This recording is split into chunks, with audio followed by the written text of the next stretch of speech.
आप देख रहे हैं नेट्रिक न्यूज, साहस सच कहने का। गुरु नानक जयंती सिखों के पहले गुरु नानक देव के जन्मदिन के मौके पर मनाया जाने वाला खास पर्व, जिसे पंजाब से लेकर पूरी दुनिया में मनाया जाता है।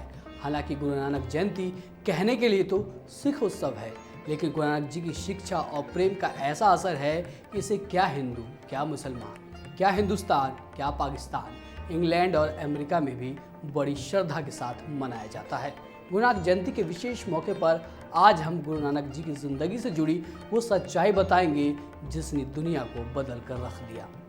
नमस्कार, मैं हूं तस्कीन सलमानूर और आप देख रहे हैं नेट्रिक न्यूज। गुरु नानक जयंती उत्सव कटक महीने के दौरान पूर्णिमा वाले दिन से शुरू होता है, क्योंकि चंद्र पंचांग हर साल बदलता है। इसलिए गुरु नानक जयंती ग्रेगोरियन पंचांग पर अक्टूबर या नवंबर के दौरान मनाई जाती है।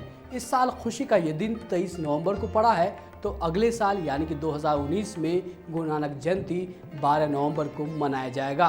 दिनों का घटना बढ़ना हर साल ऐसे ही चलता रहता है, क्योंकि चांद अपने हिसाब से चलता है और कहते हैं कि कुदरत जैसे चलता है हम इंसानों को भी वैसे ही चलना चाहिए। तो चलिए जानते हैं कि आखिर गुरु नानक जयंती को लेकर पूरी दुनिया में इतना उत्साह क्यों है।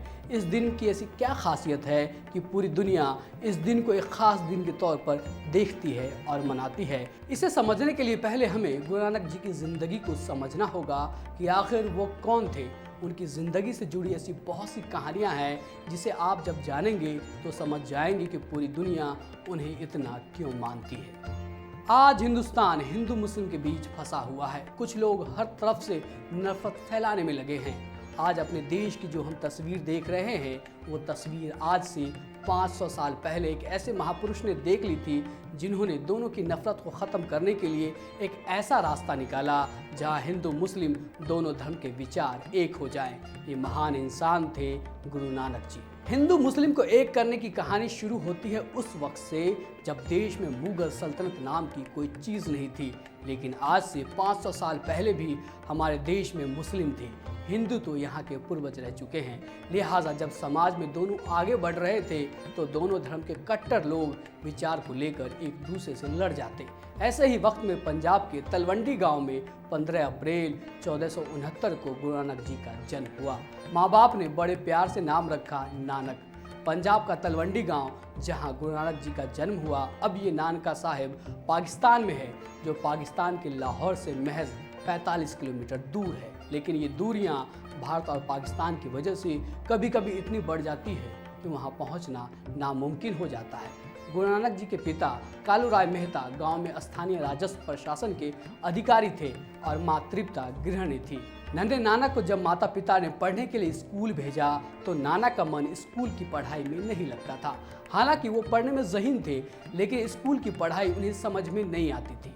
उनकी ज़िंदगी से जुड़ी एक बहुत बड़ी सच्चाई है जिसकी वजह से उन्होंने स्कूल जाना ही छोड़ दिया। नानक को जब पढ़ने के लिए स्कूल भेजा गया तो वो कभी कभी अपने शिक्षकों से कुछ ऐसे सवाल पूछ लेते थे जिसका जवाब किसी के पास नहीं होता था।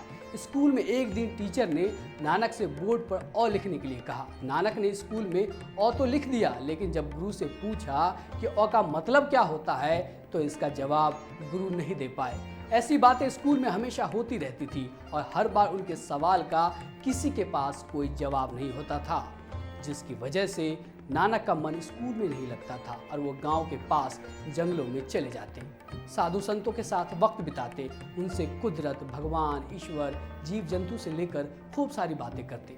नानक अब रोज स्कूल की जगह पर ऐसे ही जंगल की तरफ चले जाते। उनके पिता ने जब देखा कि नानक का मन पढ़ने में नहीं लगता है तो उन्होंने जानवर चराने के काम में उन्हें लगा दिया।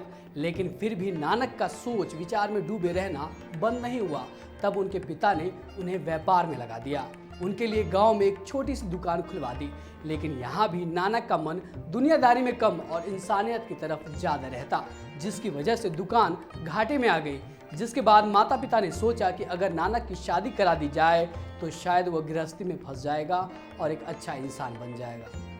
फिर नानक की शादी 1487 ईस्वी में पटना निवासी मूलराज की बेटी सुलछिनी से करा दी गई। उस वक्त नानक की उम्र महज 18 साल थी। खैर, शादी हुई और नानक को 2 बेटे हुए। एक का नाम रखा श्रीचंद और दूसरे का नाम लक्ष्मीदास। लेकिन शादी के बाद भी नानक का स्वभाव नहीं बदला। परिवार चलाने के लिए नानक ने नौकरी भी की, लेकिन मन वहां भी नहीं लगा और फिर वो साधु संत की संगत में रहने लगे, चिंतन मनन और ध्यान में रम गए और आखिर में घर बार छोड़कर यात्रा पर निकल पड़े। ये वो वक्त था जब समाज में ऊंच नीच, जाति पाति, अंधविश्वास ज़्यादा फैली हुई थी। सरकारी अधिकारी और जमींदार लूट मचा रहे थे, जनता का खून चूसा जा रहा था। ऐसे हालात को देखकर गुरु नानक जनता के बीच निकल पड़े और आखिर में अपने सिद्धांतों और नियम के लिए उन्होंने घर बार छोड़ दिया, पूरी तरीके से सन्यासी बन गए। उन्होंने हिंदू और मुसलमान दोनों धर्म के विचार को मिलाकर एक नए धर्म की स्थापना की, जिसे आज हम सिख धर्म के नाम से जानते हैं। भारत में अपने ज्ञान के प्रसार के लिए कई हिंदू मुसलमान धार्मिक जगहों का भ्रमण किया, जहां भी जाते धर्म, जात पात, मूर्ति पूजा, धार्मिक अंधविश्वास को लेकर वो लोगों को जागरूक करते, उनसे बात करते। यात्रा की शुरुआत उन्होंने दक्षिणी पश्चिमी पंजाब से की और फिर एक बार जो यात्रा शुरू हुई वो लगातार चलती रही। अपनी यात्रा के दौरान वो मक्का मदीना तक पहुंच गए, जहां एक ऐसी घटना घटी जिसे आज भी मिसाल के तौर पर पेश किया जाता है। एक दफे की बात है, जब गुरु नानक सो रहे थे तब उनका पैर काबा की तरफ था, जिसे देखकर एक शख्स ने उनसे कहा कि वो काबा की तरफ पैर रखकर क्यों सो रहे हैं। तो नानक ने कहा कि तुम मेरे पैर को उधर घुमा दो जहां काबा नहीं है। जिसके बाद उस शख्स ने उनका पैर दूसरी तरफ घुमा दिया, लेकिन काबा फिर भी उनके पैरों की तरफ था। वो इंसान जिधर भी पैर घुमाता काबा उधर ही नजर आता और आखिर में उस शख्स ने नानक जी से माफ़ी मांग ली। मक्का मदीना लौटने के दौरान एक बहुत बड़ी घटना घटी। मक्का मदीना से यात्रा करके जब वो लौट रहे थे तो बाबर के सैनिकों ने उन्हें पकड़ लिया, लेकिन जब बाबर को उनकी प्रसिद्धि के बारे में मालूम चला तो वो उन्हें छोड़ना चाहते थे। तब नानक जी ने बाबर के सामने शर्त रखी कि वो उनके साथ उनके सारे कैदियों को छोड़ देंगे। जिसके बाद चारों तरफ गुरु नानक की चर्चा होने लगी कि वो कैदियों से भी इंसानियत रखते हैं।